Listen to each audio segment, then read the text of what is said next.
Hello, my name is Savoie. I'm a volunteer at the Chair City Community Arts Center. A little bit about myself.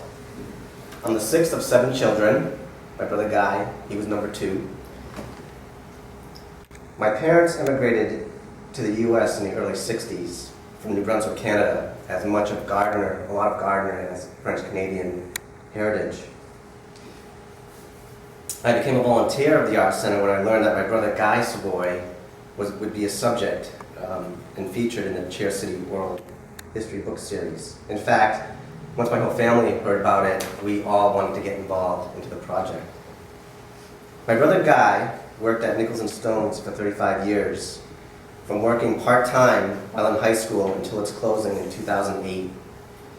We lost Guy suddenly in 2010, and when my family heard about this project, we all wanted to get involved. So it is with great pride that I speak before you today. Anyone and everyone are welcome at the Arts Center to work on these beautifully handcrafted books. There's always something to do and learn. If you don't know how to do it, Tracy or any of the volunteers will certainly show you how. Some of the things that you will learn, as Tracy already mentioned, on any given day, you can set type, and that's hand by hand, letter by letter. You'll apply ink to the rollers, and then at the end of the day, you got to clean the ink off those rollers of the press.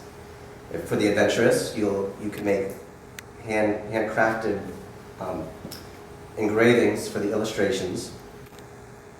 You'll print the pages from the press. You'll fold the pages. You'll bind the pages to complete the book. And you may even transcribe recorded interviews for the upcoming book. Yet this is more about learning how to make handmade books. It's about the camaraderie you develop with your fellow volunteers. It's about paying tribute to the people who made Gardner great. It's about giving back. Though I never worked in the factories, I'm extremely proud of my blue-collar heritage.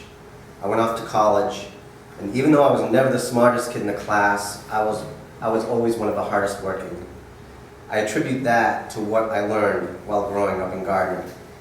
You worked hard to provide for your family. You lent a hand to anyone who needed it, and you found time to have fun through the good times and bad.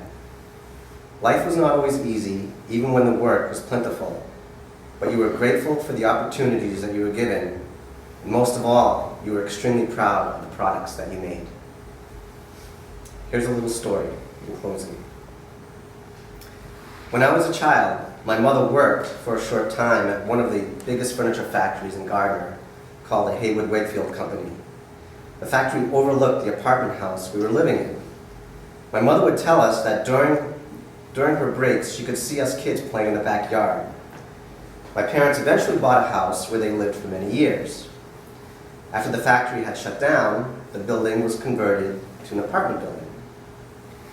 The factory was. When my mother's house was too much to keep up, she decided to move into that new apartment building where she once worked. And now she can still see our old backyard. Thank you.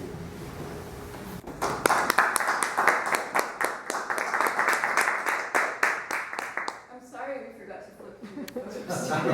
Oh, sleeping at the switch? No, it's my fault. I got too engrossed in what you were saying.